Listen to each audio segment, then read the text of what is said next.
దేవుడు మనల్ని ప్రేమిస్తున్నప్పుడు ఎందుకు మనం ఇబ్బంది పడుతున్నాం? అది ఆత్మీయంగా అయినా కావచ్చు, శారీరకంగా అయినా కావచ్చు, మానసికంగా అయినా కావచ్చు. యేసయ్యని నమ్ముకున్న తర్వాత నీ స్థితి మునుపటి కంటే దారుణంగా ఎందుకయింది? ఈ ప్రశ్న మనలో చాలామందిని వెంటాడుతూ ఉంటుంది. యేసయ్యని నమ్ముకున్నాకే ఎందుకు ఇంట్లో గొడవలు ఎక్కువయ్యాయి? యేసయ్యని నమ్ముకున్నాకే ఎందుకు అనారోగ్య సమస్యలు ఎక్కువయ్యాయి? యేసయ్యని నమ్ముకున్నాకే మనకు బాగా ఇష్టమైన వారు ఎందుకు చనిపోతున్నారు? ఇలా చాలా ప్రశ్నలకు ఈరోజు సమాధానం తెలుసుకుందాం. దేవుని ప్రజలు అంటే యేసయ్యని నమ్ముకున్న వారు వారి జీవితంలో ఇబ్బంది పడడానికి వెనుక దేవుని చిత్తం ఏమై ఉంటుంది? ఈరోజు తెలుసుకుందాం. కొన్నిసార్లు ఎంత ఉపవాసం ఉండి ప్రార్థన చేసినా జవాబు రాదు. ఎందుకు? ఇప్పుడు తెలుసుకుందాం.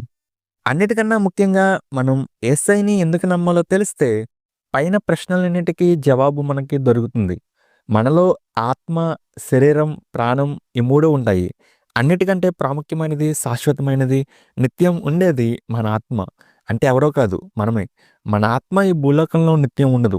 ఒకరోజు అది దేవుని దగ్గరికి చేరాలి. దేవుడే మన ఆత్మలను చేశాడు. కొన్ని రోజులు మనం యాత్రికుల వలె భూమి మీద ఉండి మరలా దేవుని దగ్గరకు అంటే నిన్ను నన్ను చేసిన సృష్టికర్త దగ్గరకు చేరాలి. ఈ భూలోకం మనకి శాశ్వతం కాదు.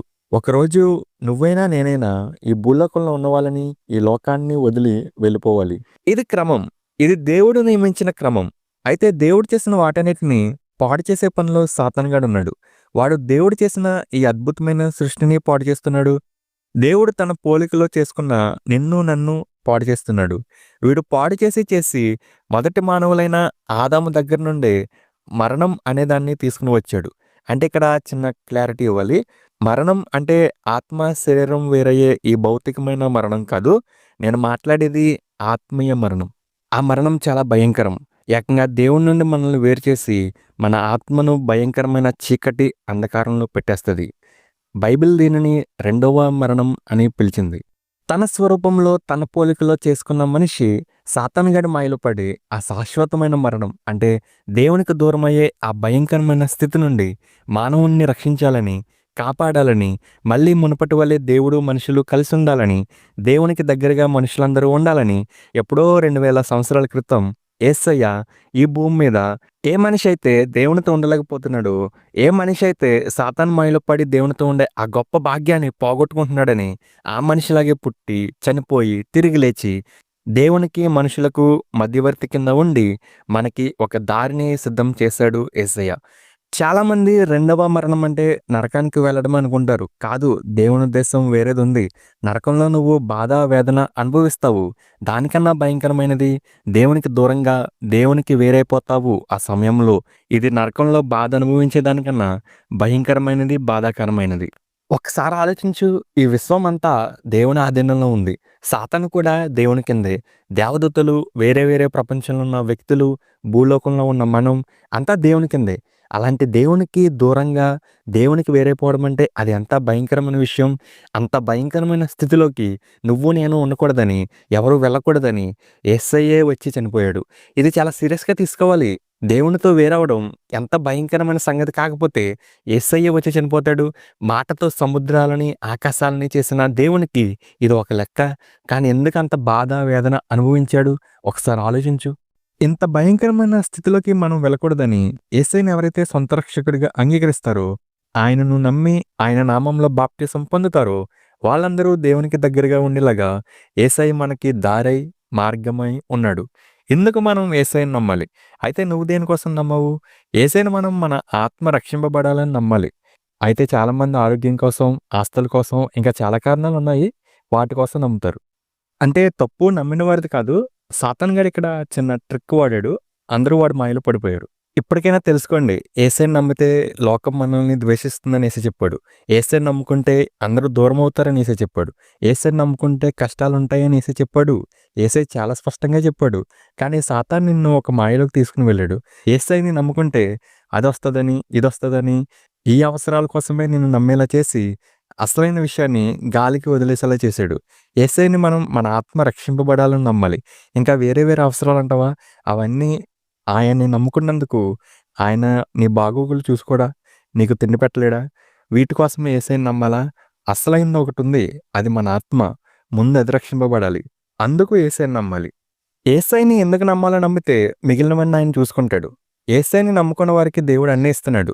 మరి ఆయనే సర్వమని, ఆయనుంటే చాలని, ఆయన కోసం బ్రతుకుతున్న నీకు ఏమి ఇవ్వడా? ఒకసారి ఆలోచించు. ఇప్పటివరకు నీ జీవితంలో యేసయ్య నీకేమన్నా తక్కువ చేశాడా? ఒకసారి ఆలోచించు. మిగిలిన విషయాలన్నీ నీకే అర్థమవుతాయి. నువ్వు నేను నమ్ముకున్న యేసయ్య అన్యాయస్తుడు కాదు. ఆయన సర్వలోక న్యాయాధిపతి. ఇక్కడ మరొక విషయం చెప్పాలి. మనం ఎప్పుడైతే దేవుని తెలుసుకుని యేసయ్యని నమ్మి మనం మారామో, మనం సాతాను గాడికి వేరవుతాం. దేవునికి దగ్గరవుతాం. సాతాను వాడికి కావాల్సిన వారిని అంటే లోకంలో కలిసిపోయి పాపంలో ఉన్న వారిని ఏం చేయడు. వాడి బాధ అంతా ఏంటంటే యేసయ్యకి దగ్గరగా ఉన్న వారిని యేసయ్య నుండి దూరం చేయాలని. ఈ ప్రాసెస్‌లో వాడు నిన్ను శోధిస్తాడు. అయితే దేవుడి పరిశోధనలే వాడు శోధనల కింద వాడుకుంటాడు గానీ, వాడికంత సీన్ లేదు. అయితే దేవుడు పెట్టే ప్రతి పరీక్షలో గెలవడానికి ప్రయత్నించు. దేవుడు పరీక్ష పెట్టే ముందు నిన్ను సిద్ధపరుస్తాడు. పరీక్షకు తగ్గట్టుగా. అయితే దేవుని ప్రతి పరీక్ష నిన్ను ఆయనకు దగ్గరగా చేయాలని.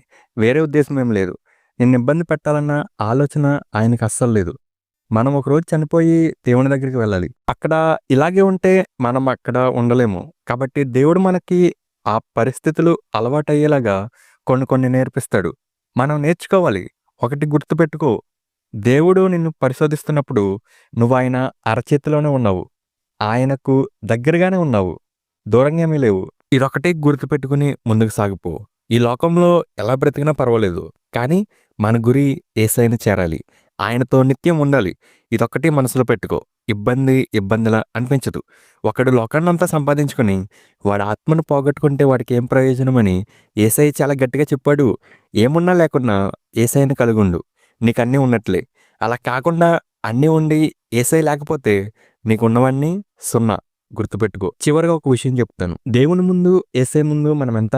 కానీ ఆయనకు మన పట్ల ఒక ఉన్నతమైన చిత్తం ఉంది. ఆ చిత్తాన్ని నెరవేర్చే విధంగా మనం ముందుకెళ్ళిపోవాలి. యేసయ్య మీద ఆధారపడి. మన ప్రార్థనకు జవాబు రాలేదని దేవుని మీద విసుక్కుంటాం. నాదొక ప్రశ్న. అసలు దేవుడు మనకి ఎందుకు జవాబివ్వాలి? మనం దేవదూతల స్థాయి కన్నా తక్కువ స్థాయి వారం. దేవుడేమో అలా అనుకోడు గానీ చెప్తున్నా. ఇదే విషయం దావీదు కూడా చెప్తాడు కీర్తనలలో. ఆయన కోసం బ్రతకడం అనేది చాలా ఉన్నతమైన విషయం. ఆయన కోసం ఇబ్బంది పడుతుంటే ఆ ఫీలింగ్ ఎంత బాగుంటది. దేవుడు మనం అడిగినవన్నీ ఇచ్చేసినా అంత బాగోదు.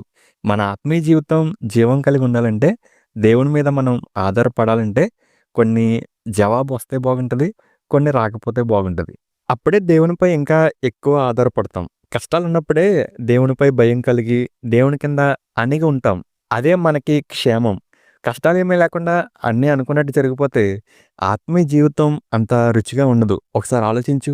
ఇక మీదట కష్టాలొచ్చినప్పుడు, ఇబ్బందులొచ్చినప్పుడు, శ్రమలు వచ్చినప్పుడు అవి వచ్చాయని దేవుణ్ణి తిట్టుకోకుండా అవి రావడం వెనుక దేవుని చిత్తం ఏమై ఉంటుందో గుర్తించు. దేవుణ్ణడిగితే ఆయన నీతో మాట్లాడతాడు. ఆయన సజీవుడు. జీవించే వాటన్నిటికీ ఆయన అధిపతి. నువ్వు మాట్లాడుతున్నావంటే నిన్ను చేసినవాడు కూడా మాట్లాడతాడు. ఆయన్ని అడిగి తెలుసుకో. నీ ఆత్మీయ జీవితంలో ముందుకు సాగిపో. ఆత్మీయంగా పతనమైన వారిని దేవునికి దగ్గరగా చెయ్యి. కాబట్టి ఇక నుంచి దేవుడు నన్ను ఇబ్బంది పెడుతున్నాడని అనకు. దేవుడు నిన్నేమీ ఇబ్బంది పెట్టడు. ఆయన కోసం బ్రతుకుతుంటే సాతానికేమైనా సంతోషమా? కాదు కదా! నిన్ను వాడు కొన్ని శ్రమల పాలు చేస్తాడు. అయితే ఒకటి గుర్తుపెట్టుకో. అప్పుడు కూడా నువ్వు దేవుని తలంపుల్లోనే ఉన్నావు. ఇంకేం కావాలి?